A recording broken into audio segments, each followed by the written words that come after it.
ఎలాంటి కథలో అయినా ఒదిగిపోయే హీరోలు తెలుగు ఇండస్ట్రీలో చాలా తక్కువ మంది ఉన్నారు. అందులో మెగాస్టార్ చిరంజీవి అందరికంటే ముందు వరుసలో ఉంటాడు. అందుకే ఆయన మెగాస్టార్ అయ్యాడు.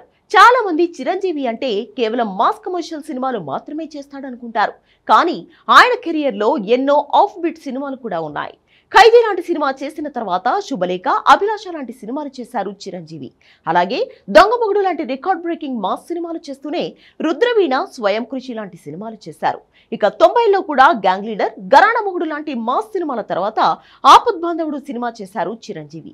దీన్ని బట్టి ఆయనలో ఎంత మంచి నటుడున్నాడు అనేది అర్థమవుతుంది. అలాంటి మెగాస్టార్ రాజకీయాల కోసం దాదాపు 10 ఏళ్లు సినిమాలకు దూరమయ్యారు. 2017లో ఖైదీ నెంబర్ 150 సినిమాతో రీఎంట్రీ ఇచ్చి 100 కోట్ల షేర్ అందుకున్నారు. అప్పటి వరకు తెలుగులో కేవలం బాహుబలికి మాత్రమే సాధ్యమైన రికార్డ్ అది.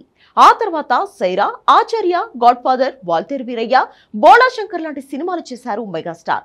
కానీ ఈ మధ్య రొటీన్ మాస్ ఎంటర్టైనర్స్ చిరంజీవికి అంతగా కలిసి రావడం లేదు. అందుకే ఈయన ఒక నిర్ణయం తీసుకున్నట్లు తెలుస్తోంది. మరీ ముఖ్యంగా బోళా శంకర్ తర్వాత చిరంజీవి మనసు మారిపోయింది. ఇప్పట్లో రొటీన్ కమర్షియల్ సినిమాలు చేయకూడదని ఫిక్స్ అయిపోయారు. కావాలంటే గ్యాప్ తీసుకుందాం, కానీ రొటీన్ కథలు చేసి అనవసరంగా ఫ్లాపులు ఇవ్వకూడదు అనేది మెగాస్టార్ తీసుకున్న నిర్ణయం. అంతేకాదు రీమేక్ సినిమాలు కూడా చేయకూడదని ఫిక్స్ అయిపోయారు ఈయన. దానికి కూడా బోళా శంకర్ సినిమానే కారణం. 10 ఏళ్ల కింద వచ్చిన వేదాళం సినిమాకు రీమేక్ ఇది.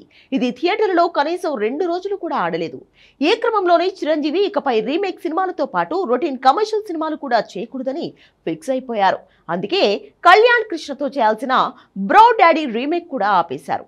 అప్పటికప్పుడు వశిష్ఠ చెప్పిన కథ నుంచి విశ్వంబర సినిమా చేశారు. ఈ సినిమా త్వరలోనే విడుదల కానుంది. దీని తర్వాత అనిల్ రావిపూడి ఎలాగో లైన్లోనే ఉన్నాడు. మే 22 నుంచి ఈ సినిమా రెగ్యులర్ షూటింగ్ మొదలు కానుంది. ఇది పూర్తిగా కామెడీ ఎంటర్టైనర్. వింటేజ్ మెగాస్టార్ ఇందులో కనిపిస్తారు అంటూ ఇప్పటికే మాటిచ్చాడు అనిల్ రావిపూడి. దీని తర్వాత బాబీ దర్శకత్వంలో మరోసారి out and out comedy entertainer చేయబోతున్నారు చిరంజీవి. వాల్తేరు వీరయ్యలో సగం కామెడీ, సగం మాస్ చూపించిన బాబీ ఈసారి మాత్రం పూర్తిగా ఎంటర్టైన్మెంట్ తో వెళ్లాలని చూస్తున్నాడు. అనిల్ తర్వాత చిరంజీవి, బాబీ సినిమా మొదలు కానుంది. అన్నీ కుదిరితే 2026 సెకండ్ హాఫ్ లో ఈ సినిమా సెట్స్ పైకి రానుంది. దీని తర్వాత కూడా పూర్తిగా ఎంటర్టైన్మెంట్ కథలకు ఓటు వేస్తున్నారు చిరంజీవి. మాస్ కమర్షియల్ సినిమాలు చేసినా కూడా ఇప్పుడు వర్కౌట్ కాదు అని తనలోని కామెడీని బయటకు తీసుకొస్తున్నాడు వింటేజ్ మెగాస్టార్.